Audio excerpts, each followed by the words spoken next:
Hello, everybody. Today we will be discussing why we might feel as if everyone around us is selfish and completely self centered. I don't know about you, but I've definitely felt this way before in my friendships and also in my interactions with peers. In terms of friendship, one may feel as if their friend is taking advantage of them, or that their friend acts in haste without considering your feelings. In interactions with peers, one may feel as if the other person completely neglects their feelings and rather focuses on their own satisfactions. Even interactions with family members can leave you feeling like the other member is selfish. An example of this is when your parents tell you to clean your room and to wash dishes, or when your sibling blackmails you into doing something for them. This is funny because a lot of people might say that this is just common day life, but I've actually heard the word selfish pop up a lot in these scenarios. For instance, when a sibling blackmails you into doing something for them, the word selfish is often thrown around and people feel angry that their siblings are doing this. To give you a really specific example, imagine a younger sibling who screams and yells in pain just so the older sibling can do something for them, even if the older sibling is not actually hurting them. In this example, the older sibling tends to call the younger sibling selfish, or if they don't say it out loud, they have that feeling inside of them. And it's really similar in the parents telling the kids to wash the dishes, do chores. I'm not sure about you, but in terms of my life, I've heard the word selfish thrown out a lot on those examples. Usually, the kids claim that their parents are selfish because their parents are forcing them to do something that is not just and that is based off of the parents' wants rather than the kids' wants. Now, I'm assuming that a lot of people being told to clean or wash dishes will get angry and feel like the other person is in the wrong. After all, why don't they just do it themselves and be more selfless instead of targeting you and making you do something that they don't want to do themselves? Well, there's actually an idea in philosophy that answers this question regarding human selfishness. This idea is called psychological egoism, and it simply means that humans are all driven by self interest and self benefit. To phrase it in a better way, it means that all humans act because they want to get something out of it, or that they want to gain something from their actions. I know at first a lot of you argue against this point, and you guys will claim that there are many people who are truly selfless beings. After all, how can donating to charity have any bit of inner interest? Well, according to the idea of psychological egoism, even donating to charity is based off of self interest.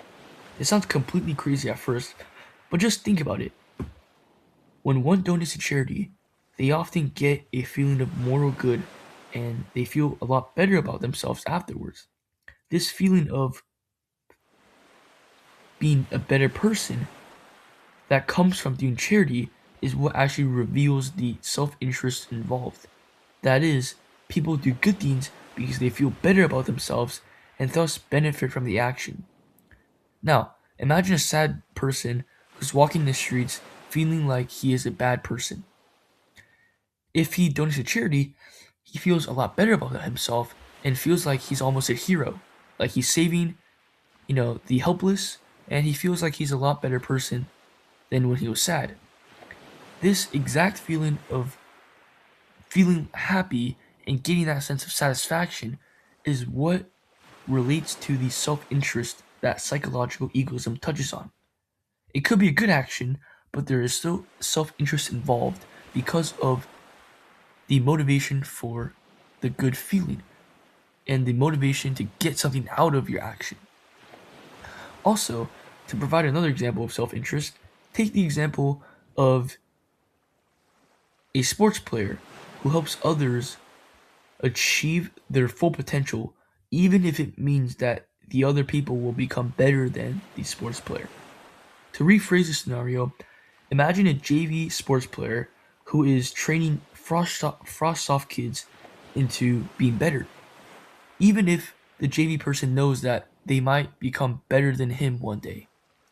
In this example, using the belief of psychological egoism, the JV sports player who is sacrificing his potential spot on the team to help others become better is actually partially motivated by self-interest because he might desire the feeling of honor in helping others or desire the attitude of respect from others.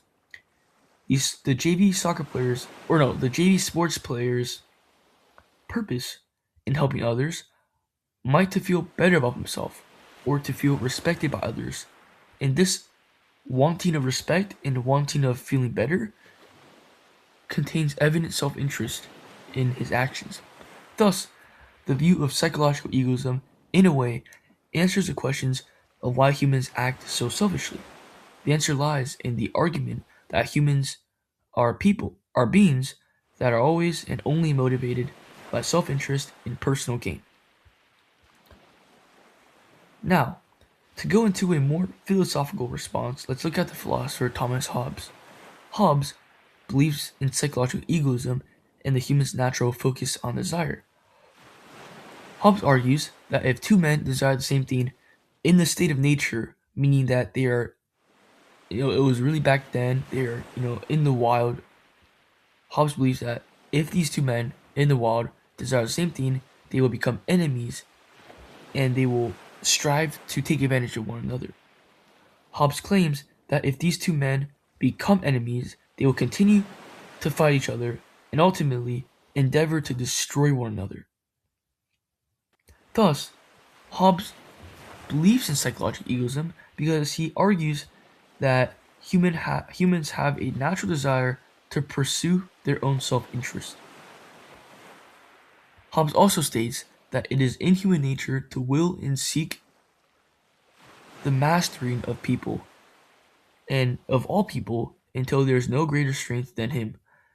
To rephrase this, Hobbes is basically saying that humans want to become the ruler of others instead of the ruled, and that humans will not stop until they become the king or until they have the most power, that no one is in charge of them. It's almost like a climb for power. Think about it like that. Like humans, they all want to climb up to the very top so that no one can restrict them and they have all the power. And this reflects the self-interest that people go through in their actions. And that is why Hobbes' account of human egoism outlines humans' natural desire to satisfy their own self-interest. However, before I end this video, I want to say that self-interest I have mentioned is not always a bad thing. I mean, take the charity case, right? It's really still a good thing. Despite me saying that there's self-interest involved, the self-interest is not always a bad thing.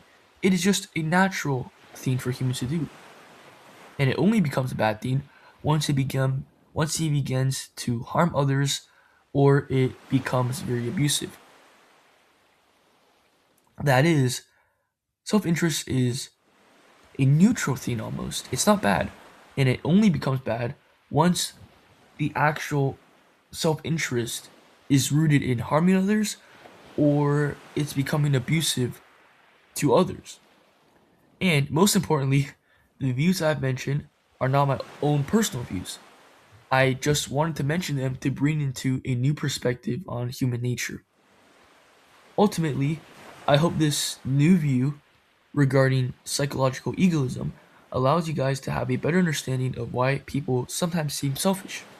I hope that this kind of view can help you guys to feel more relaxed and more internally happy in situations where there actually is a very selfish person bothering you. Hopefully, by understanding that it is in human nature to act on self-interest, hence egoism, it can allow you to feel better about yourself and disregard their annoying behavior and, make yourself happy. So, this is the end of the video. Let me know what your thoughts are about this idea regarding psychological egoism and whether you agree with it, disagree with it, or are neutral with it.